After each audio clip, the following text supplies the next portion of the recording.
Once again, I have my dear friend Piotr from Barcelona. Okay, originally from Poland, but now in Barcelona. And he is the first person who is appearing on the podcast for the second. He was also in episode number 3. You can also click and see the first episode where we actually had the recording in person. And now, because our lives are a little bit further away from each other, we're no longer neighbors. Now we have to meet virtually. That's our contemporary modern world. So it's just gonna build this bridge between these two countries, two people. And today we are going more into the playing ground of Piotr because he knows a lot about breathwork, and how to make it work for you. And today we are actually diving into sexual energy and breathwork and how to connect to your own sexual energy because it's also about creativity, productivity, and because this podcast is about transformations and building yourself, self-development. You can use your creative energy, your sexual energy to make everything better in your life. Once you know how to tap into it and how to make it work for you. So welcome back, Piotr. An absolute pleasure to be back with you via the online services that we can have and to talk about a subject that is so important and so often not brought into the same category for breath awareness, breath work, and sexual energy. And we all have it. We all have it at all the different times of our life and different ages, wherever we feel stuck. Maybe we're stuck in that sexual energy. So it's a very important subject to talk about. And I'm excited to be here with you. Yeah. And I've also heard that because I'm listening to many different podcasts and mostly the sex coaches in Estonia and of course in other countries as well, they're also talking about if your sexual energy is stuck, you're kind of like, you're more sad, you're more angry and kind of bitter. So once you get this flowing, and it doesn't always have to flow through sex. You can also activate it yourself. And we will talk about it in a moment. Once you get it flowing, everything else in your life also starts flowing. So I guess also it can bring you more money, right? It's all connected. It has a true ripple effect. Once you can master sexual energy, the energy of creation, you can master as well your wealth, your business, your personal life, your identity, your relationship with your body, your sexual organs, your genitals. And I think today's topic is very important to also open the closet of all the experiences of taboo that we felt so sometimes ashamed of, especially when we were brought up in different countries, we were in different sexes and genders. We were told not to talk about it, not to talk too much about sex, sexual energy, about our genitals, about the womb, the organs, etc. Where I think it is time for us all to not feel ashamed, to not feel in a blame or kind of nearly grief mode about, but actually to feel inspired by it. I understand that we as humans, and actually all mammals, have been procreating and using sexual energy. So why not use it for better mood, better productivity, better creativity, and of course, better sex? I actually had some kind of experience just 3 days ago when I was leading like a book club. So basically, we're talking about books and self development. And at some point in the very end, I somehow guided people to talk a little bit about sex and sexual energy. And many people, like, they don't want to talk about it. It's kind of, they like close up and they're like, yeah, this is like taboo. So I guess it should be like more normal because it is part of our lives. And this is how we also got into this world. Our parents had to do something, they had to have sex to make us. So this is just part of life. And like you said, it's about creativity and procreation. So humans are created through this. And we as humans, when we adapt into our sexual energy, I guess we can also create anything and everything we want. Absolutely. Yes. Yes to all that you said. And just recently, you mentioned about the book club. I recently hosted and guided a men's circle in which the topic was sex and organs. And suddenly we went into performance and about the stigma about sexual performance, but how it also affects then your performance in life. So are you worthy enough? Are you good enough? All of this is tied together. So this is why I love what I do, because the mind body energy programs that I lead, it's all connected.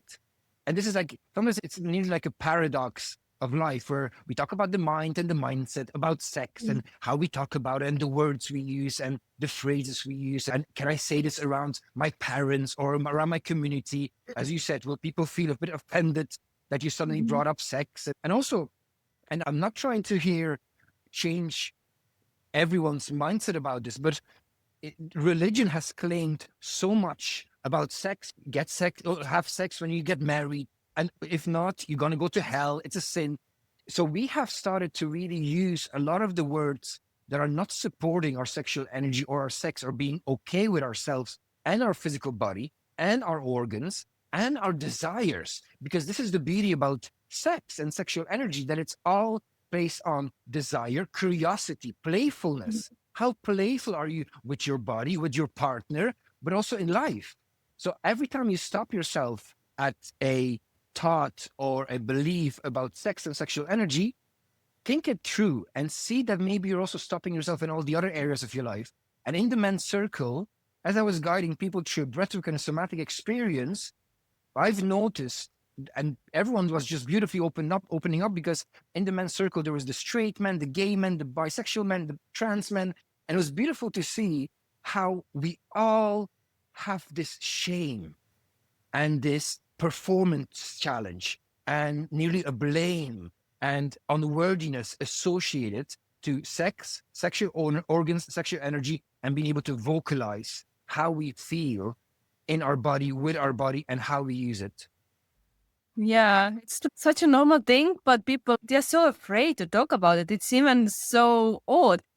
Maybe money is another topic where people are like, I don't want to talk about my money. I don't want to tell anybody how much I'm getting paid. And there's so much shame and fear attached to this.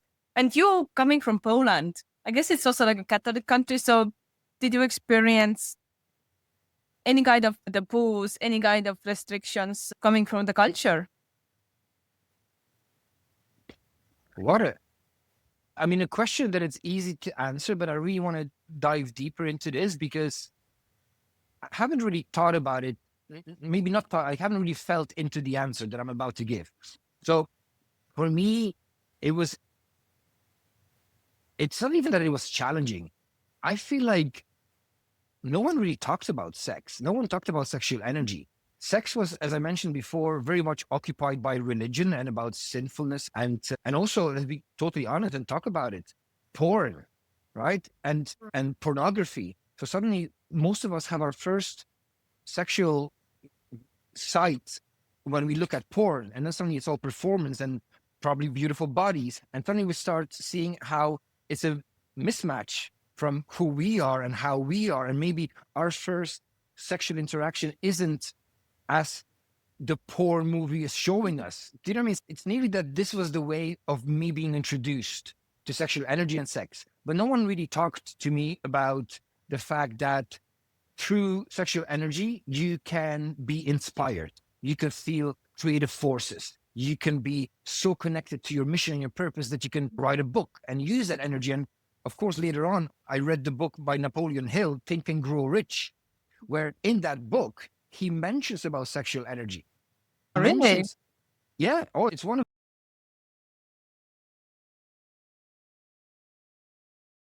I have read, but I can't remember that part.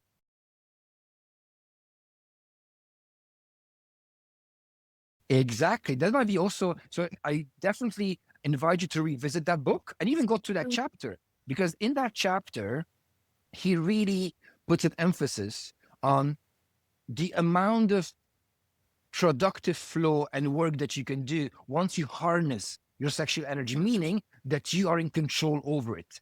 When that desire shows up, when you can use through the breath, through the energy, the sexual energy, you'll be able to then create businesses, expansions, whatever. So it's actually a very big part, big chapter in his book. Usually when people quote this book, they never talk about this part. And this is actually fascinating because it was written such a long time ago. And already back then, he was connected to this and he was talking about it and writing about it. But it's not the first thing that comes to mind when you think about Napoleon Hill and that book. It's kind of like swept under the carpet, just put it away. Only let's not talk about it. Just do it in the darkness, in your own bedroom and privacy. Exactly. And that, what does that mean then? That you're ashamed of it. There's sometimes some of the things, I mean, yes, absolutely. I'm not saying that when you're in a dark room and having a sexual intercourse with your partner, that there's a reason to be ashamed of that you have to be an exhibitionist and go outside and do it in front of the world. I'm not talking about that.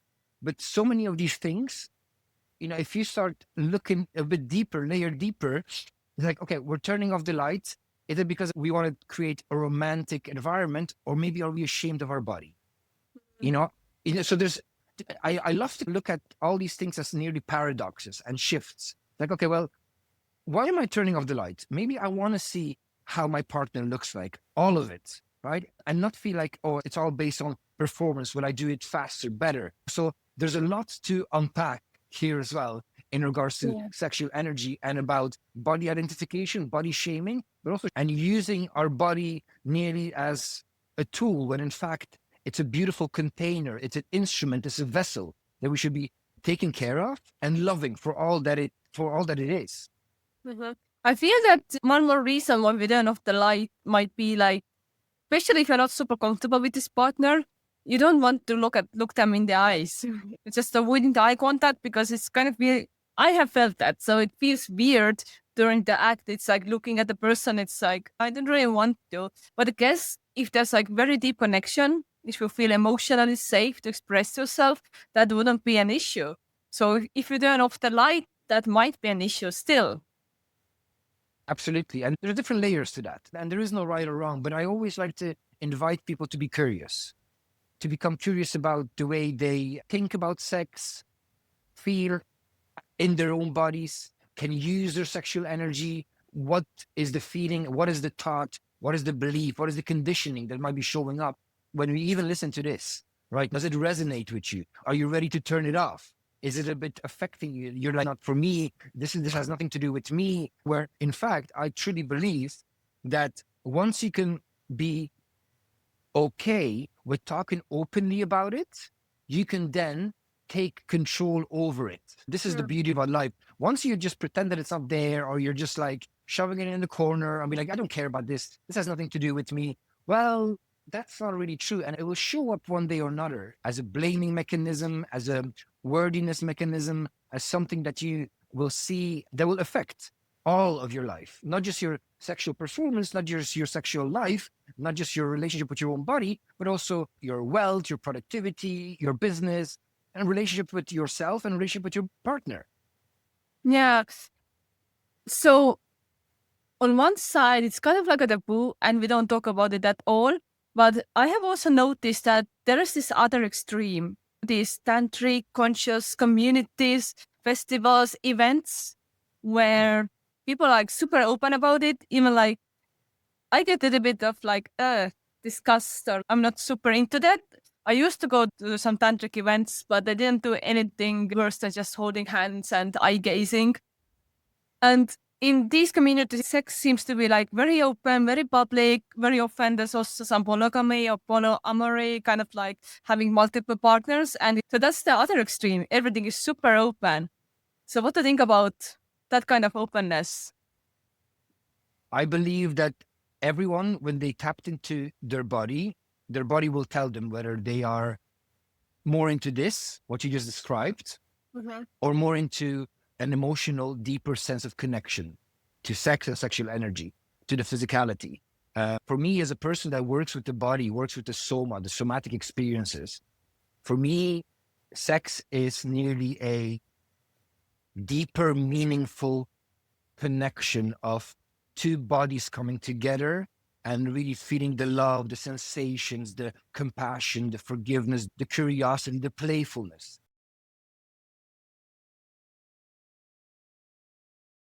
It's a way deeper meaning. And I know friends as well, and I might stereotype here a little bit, but in the queer community, sex is quite often used as a whatever, just, I'm just having sex. I'm like, for me, and I actually already tried to get into this mindset and into this body set as well, that I'll be like, you know what, I'll be okay with having maybe a couple of partners and see as well for myself how it's going to be. And oh my goodness, Like my body was going through panic attacks, Mm. shakes, somatic releases, insomnia, near vomiting. But I really tried because I was like, maybe this is also, maybe everyone can change and become this free Yeah. bird spirit of having multiple partners and treat sex in that more kind of whatever way. And I couldn't. And it just literally felt almost like all the work that I've done on self-love, love, liking myself, and that deeper sense of connection to my body and the sensations. Now my body was questioning, why the hell have you done this work then? Why are you connected to me? I am way more. I mean, I am energy. I'm trillions of cells of energy. And when you bring yourself into a romantic relationship or a sexual relationship, there has to be, for me, again, everyone can be different and we are different human beings. But for me, it's all about bringing that deeper sense of meaning and then the eye gazing afterwards and being in bed together for longer periods of time and talking about things. Sex is definitely not for me a start and a finish, right? For me, Mm. it's what happens before, in the actual act, and then after. Yeah, It's a full experience, full journey. for me as well, I feel that I need very deep emotional connection. I can't just have one night stands and stuff. I feel this disgust even when I think about it. And I think I don't do casual stuff even.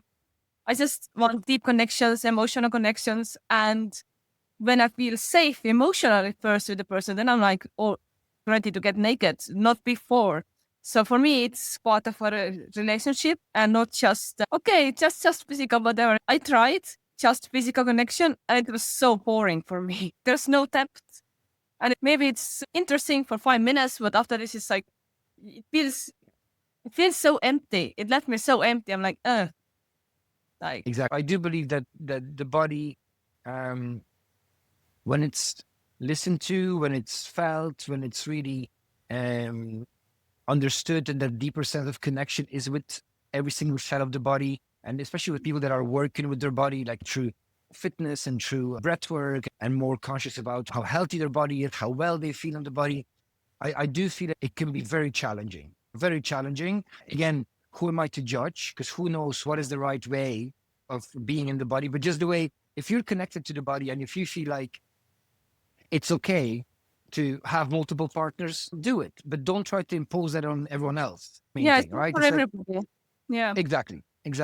And listen, there's people that are, and maybe I'll be giving here a very challenging example, but I will. There's people that are carnivores, vegetarians, vegans, pescatarians, and balance eating everything, and that's okay. I'm not going to start making sure that the vegan becomes a carnivore. Like, I'm happy with how I eat in this current moment, what my body respects, etc. So yeah, I think it's a very, very open, but at the same time, if you're connected to your own body, not what others expect, not what you saw on porn sites or what your friends were telling you how amazing it was. If you're connected to yourself and you feel free enough in your body to do it, do it. But if you also feel like your body has that kind of sacred element to it and you're really connected to it, also be in that.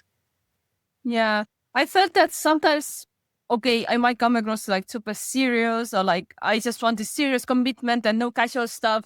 But I'm like, I feel I have made peace with this because this is me. I want this deeper emotional connection.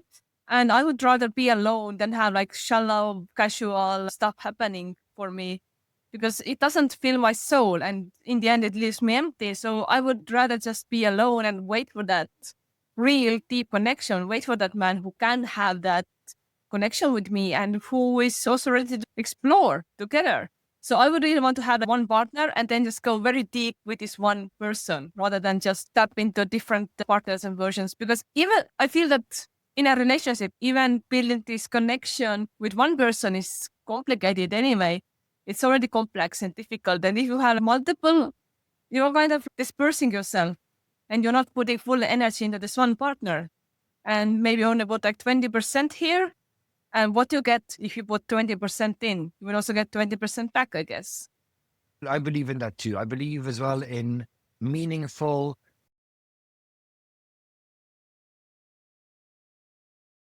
experiences with one person, going deeper and deeper and deeper and really understanding each other's bodies, each other's sexual drives, each other's desires, And then also being able to say openly that I want to use that sexual energy for creativity, right? Because, and let's be honest as well, this is another big thing. Once you have an intercourse, sexual act, and then, you ejaculate, you come, right?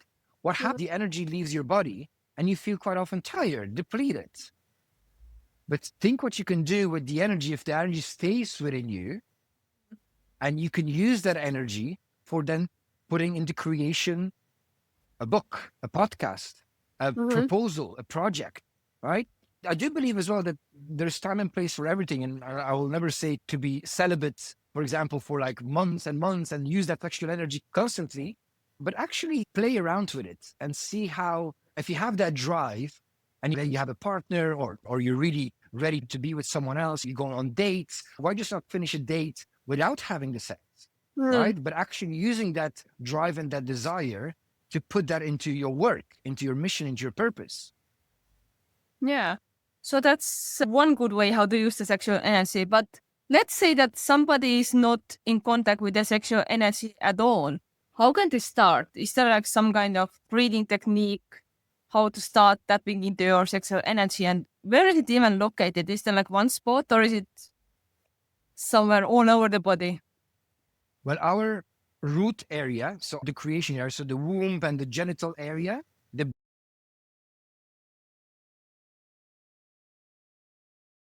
of the spine is exactly where most of that sexual energy is accumulated. I do believe as well that the entire body holds on to the butterflies in the stomach and the possibilities of co-creating and bringing something together with sexual experiences. But everything is really on the base. That sexual energy, most of it, not everything, but most of it is on the base, on the root. So even now when you're seated there and whoever is watching or listening to this as well, try to bring that energy right now into action, meaning, so let's activate the energy together. So when you start gently pressing, so there's the area around the sphincter muscle and around the sexual organs, if you just gently squeeze it like a pump, so it's that area that you want to hold on to, when you can't, for example, fart in public, or you want to hold on to your pee. Okay, so and once you bring as well, that it's quite important to bring imagination into this and just move that energy from, so even if you gently squeeze, so this is the pump. It's the pump muscle, it's the energetic pump muscle of the body. If you gently squeeze and then gently contract and bring the abdominals in as well and do the somatic moves, so it's your body, right? You can move your shoulders up and just use kind of that pump with a breath in, breath out, breath in, breath out. Feel, connect to your own body if you can feel some heat, some energy building up. Exactly. So close your eyes. That is beautiful because you want to be in the inner world.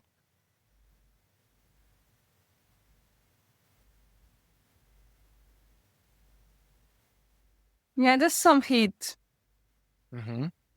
Beautiful. And now, a very important practice for through breathwork, what you can do as well, how to kind of bring that sexual energy into a drive, into full-on activation, is when you short and, I want to say short and sweet, but it's mainly like short and activation breaths, breathing in. And I want to continue breathing in through the nose. My breathworks are all about breathing in through the nose. If I go more into deeper sessions with one-on-one clients, we go to breaths through the mouth, but it's safe to do for all of us to do it in through the nose. So if you breathe in through the nose and into the belly using our diaphragm and use that pump with the in-breath. So,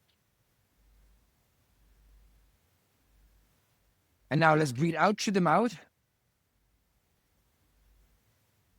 Don't be afraid of sighing it out. The body listens. So nearly all that sound also helps with sexual activation. Yeah. So let me just demonstrate really quickly. We're going to go for and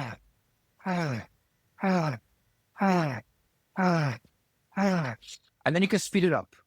I see you smiling there, Gentry. You're bringing a little fire to your face. But again, all of this, and then you start playing around. This is nearly like a energetic masturbation. Yeah. And Spiritual. I just quoted this for the first time ever, so it's going to be on your podcast, Wow. energetic masturbation. Because and when you go faster and having your eyes closed, you can also imagine that rush of energy moving through your body, or even you can imagine maybe penetration, whatever you want to imagine. But be in that chair and be and always kind of pumping, so pumping the energy up. See Mhm. how you feel after a few minutes. Mm. And basically, it's activating productivity and creativity, kind of like making you Absolutely alive. yes. Absolutely yes. Absolutely yes. It's something Mm. that I definitely want to recommend everyone to do and see for themselves how they feel. Also, what thoughts might be showing up. Even when I was doing this right now, what were you thinking? Was this like, oh my God, this is too much? How can he, etc. But again, the sighing and the vocalization, especially on that out breath, allows the body to go into deeper states of Mm. tantric exposure empowerment. And Mhm. that is the beauty about sexual energy. It's empowerment. It's embodiment. Mhm. Okay. So that's one technique, or like actually you shared a few already, like using the pump. So it's not only Yeah. breathing; it's also squeezing the muscles. And I guess also people who do this and that other kind of like deep core work, they also know how to squeeze these muscles. Exactly. And there's so many exercises that will help you as well to do it. For example, activation of that pelvic area during glute Mhm. bridges. Mm. Right. Oh, yeah, So yeah, yeah. now we're exactly talking on your terms, your fitness terms, your health terms, because Yeah. doing bridges, all of this activate and even bringing the bridge up, squeezing, and then we're bringing the hip nearly faster down and bouncing off. There's like Mm. this bigger sense of, again, it's a beautiful way to connect to the somatics, and it's an exercise, somatic exercise with the breath flow, with the energy buildup. Mm. And as a bonus, you also get nice glutes, core That's yeah, muscles, and the abs, and actually strengthening the how are they even called? It's just basically muscles around the intimate area. Uh, I know the word in Estonian, but pelvic you're talking muscles. about Yeah, the Kegel. Yeah. pelvic. Yeah. So Yeah. basically, strengthening this. This also gives a lot more sexual pleasure in any kind of act. So that's also one way how to have a routine for them. Exactly. I So mean, I've shared, sorry to interrupt you, but I've shared this. It's a very powerful exercise, but also if you're not feeling that connection, it might also be a reason that you store a lot of trauma and a lot of in your hip area. So it won't allow you to go into the sexual pleasure. So then we have to obviously unpack the story because you might have been, it might have, something might have happened in your past, sexual difficulty or challenge, or God forbid, rape, etc. You might be storing that. Your sexuality might be stored in the hip area. And a lot of women would hold that pain in the hip area. So it's all about through different types of breathwork to first release, tap into that, connect with yourself, allow that area to heal, that voice to heal, and then be able to use. But it's like with everything. If you don't feel it right now, be gentle and kind to yourself. It's not that you're doing it incorrectly, but it's maybe there's a different way for you to go a little bit deeper. And then, of course, you can contact me for more one-on-one sessions so we can unpack some of the stories, traumas, and pains that are, as I said, so often stored in the hip area. So it's the exercises, but it's also about the talking, coaching, going into the stories, going into the traumas, maybe even. So it has like many, many layers. As with everything. And that is, I like to say that's the beauty of it. But anytime I work with someone and they say, oh, I don't feel that connection, I know that it's time for us to work on a deeper level, deeper layer to maybe go through what sex means to that person. Where, because that energy is there. We all have that sexual energy. I've worked just recently with a beautiful man, and he has been struggling a lot with porn addiction. And for him, the sexual area, especially in the last couple of years, have been really not only taboo, but something that he just felt so ashamed of because of the addiction to porn for so many years. And then that he wasn't able to give pleasure to his wife.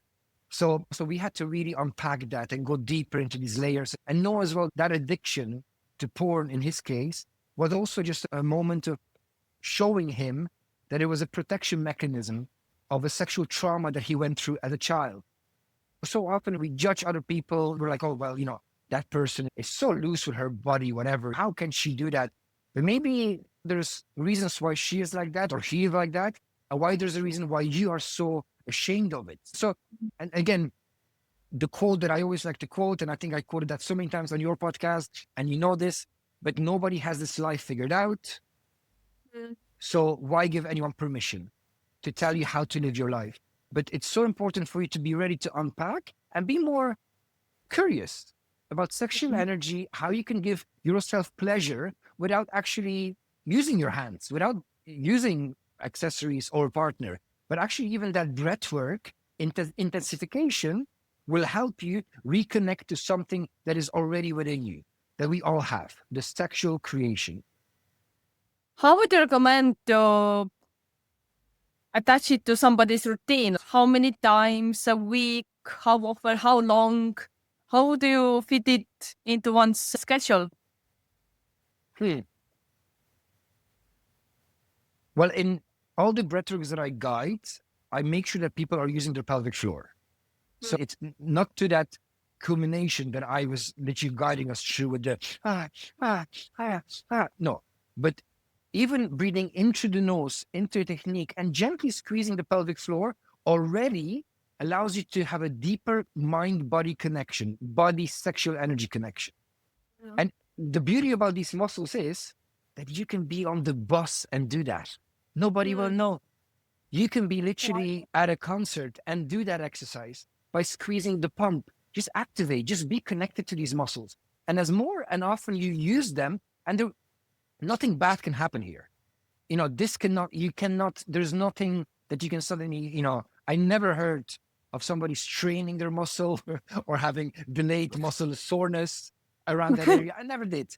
I wouldn't recommend it doing it for hours, but you know what? Even whenever you do glute bridges, if you go to the gym, or clamps or hip thrusts, add that little bit of an exercise to it. Wake up in the morning. If you want to be more energized, use that as well. Use it, because the pelvic floor area, the muscles around that area, around the sphincter muscle, are such important muscle for us to be able to tap into the energy, and also to be able to control your urine, farting, etc., and sex desires. Yeah. So actually adding this to your other activities, like the exercises in the gym, for example, the glute bridges, whatever, or maybe every time, if you have some kind of routine, every time you are on the bus, metro, whatever, okay, it's time to do your exercises. So having this kind of, okay, I step into the metro train, do exercises. So absolutely. That can be like a connection. And have fun with it. And by having fun with it, I also mean to use it for better body awareness, better body knowledge, better body wisdom, because we all have it, as I mentioned so many times already today. But also, I like to, for example, do it in the morning when I, let's say, have 2 minutes of a breathing. So breathing technique is not your usual pattern of breath or not breath awareness, but when you actually focus on how you should be inhaling, how you should be exhaling. So it's a technique, it's a structure. So every single time I take a breath in on a count, let's say for 2, so I breathe in through the nose into the belly, squeezing the pelvic floor. But again, don't try to just grab that pelvic floor, okay? Have that sweet way of squeezing it, pumping, and then releasing. So the way I do it now is like pump, pump, pump, squeeze, release. So I breathe in, I release through the mouth. So inhale through the nose, exhale through the mouth. I breathe in for 2 and out for 4. And with every single inhalation, I squeeze the pelvic floor. I imagine that a rush of energy from the creative force. You can give it a light, even you can give it a color, moving through your body. And then release with the exhale and have that relaxation side so that the body connects. Maybe not on the bus, but say again. Maybe not on the bus. maybe not on the bus. On the bus, you have to ready for that.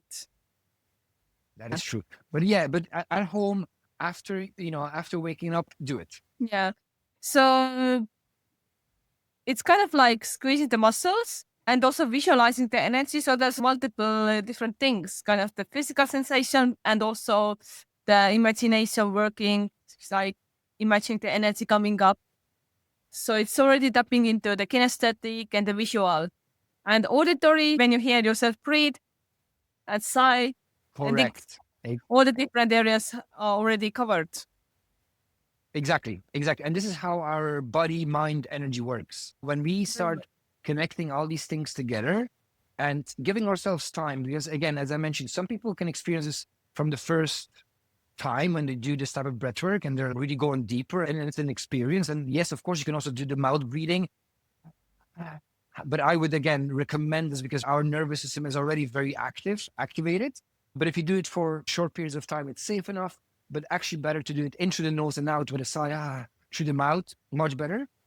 But give yourself time and with consistency and working through it, you can also place a hand on your organs, on your sexual organs, on your genitals, or even on the womb area, on that, and even gently pressing against it. Again, it's a deeper, beautiful connection that we all should have with our body and with the organs, with, it goes way beyond body image, body identification.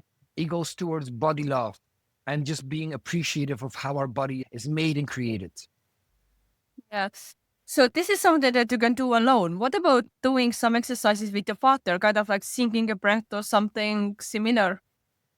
Correct. Yeah, exactly. I mean, and there'll be, you can always go through Kama Sutra, but the deeper Kama Sutras are also going to explore the breath, because different positions will allow you to do different things with the breath and with the squeezing of the muscles. Also, there's ways for a man, for example, to hold on for longer periods of time. So these are very much beautiful experiences and journeys that I can help you with, but contact me. So there's just different ways. But again, based on the position, based on what you want to expect, once you want to maybe even come together with your partner and sync, what you mentioned as well, the breath and the sighing. Some people are very much also auditory about not even the words that they use, the empowerment. So yeah, so there's just so many different layers to that and different ways of experiencing sexual energy with your partner. And not only through like during the intercourse, but also just to build some emotional connection. Maybe just even listening to your partner breathing. Yeah, absolutely. And what you mentioned before as well, the eye gazing. So knowing the gentle touch. Again, it doesn't have to be a full sexual intercourse. Maybe your touch on the neck, your ear is very sensitive. So it's all about speaking to each other's bodies, right? And the bodies speak to each other and being very much, obviously in consent, being very much in tune with yourself first and then with your partner's body, and see where your journey, where your experience, your sexual energy can go together. I think it's the greatest gift we can give ourselves and the partner and the relationship. Then also communicate, be able to very openly communicate. So if you are in a relationship or during your first date and you decide to have this beautiful interaction, communicate. Don't be afraid to communicate your desires, your wants, your needs, and also afterwards communicate as well how you felt, how that made, what you feel comfortable with, what you don't feel comfortable with, and listen with a heart. Yeah, that's beautiful. So has somebody come to you specifically with this thing that, okay, I want to improve my sexual energy? Or is it just coming up maybe when you start mentoring somebody and it kind of comes up that this is blocked? I actually had a few clients, predominantly men, coming to me with sexual energy and sexual performance. So, and again, with that, the underlying challenges were deeper in their beliefs and stories that they told themselves. So we had to go through their childhood. And I say that it wasn't like we needed many sessions. We just needed to really interact back with the story that they told themselves in the past. And now it was time to unpack and unlock their potential, really feel that deeper sense of connection to their body, that they are worthy as they are. They don't have to prove their worth by their sexual performances. And also we call it performance, which I think is a bad thing. I don't think we should be calling it performance. Like, what are you? Are you an actor? Yeah. Right. So what are you an actor? Like, what are you performing? No. And I've used that several times now. So if you're still listening to this, I'm changing my own words and phrases as well, because it's not a performance, but a lot of people believe that it is and they say it. And I listen to what my clients are saying because the words that they're using are based on their beliefs. So if I can then unpack that and tell them the bigger story, bigger depth definition of why performance, why this, why that pain, why that struggle, we can definitely release that pain and shame. But then a lot of people are surprised how in a breathwork journey, when they, for example, wanted to reconnect to their body and have a much safer relationship with their body, start loving their body, how that shows up.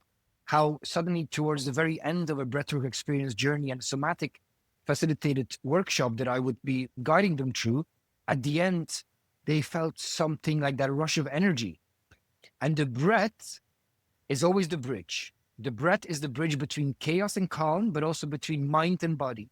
And it will allow the breath to bring you exactly where you need to be in the body. So you might come to me with, oh, well, I want to have, let's say, greater well-being or greater awareness about my body, or have a better structure in my business and team management, etc. And suddenly we go into the journeys, and after one or two journeys, we talk about sexual pleasure and desires and curiosity and playfulness, because again, everything's connected. True. And even if they don't know that the sexual energy is blocked, even if they don't come looking for this opening, it can happen. Just because, like you said, breath is so powerful. I was once told, and I'm okay to share this, I was once told by my client, and I smile. It's because I was once told that a client of mine had an orgasm post menopause, and she never experienced one for like many, many years. But through the breathwork, she was like, "Oh my God!" She actually said to me, "Oh my God, you just gave me an orgasm." Wow.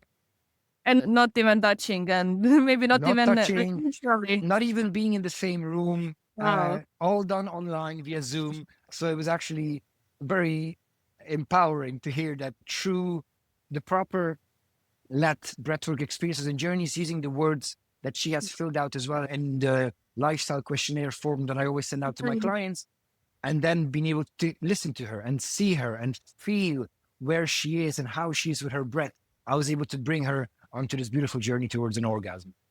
So basically, she did it herself, but she needed guidance. Correct. Yeah. So you are the guide.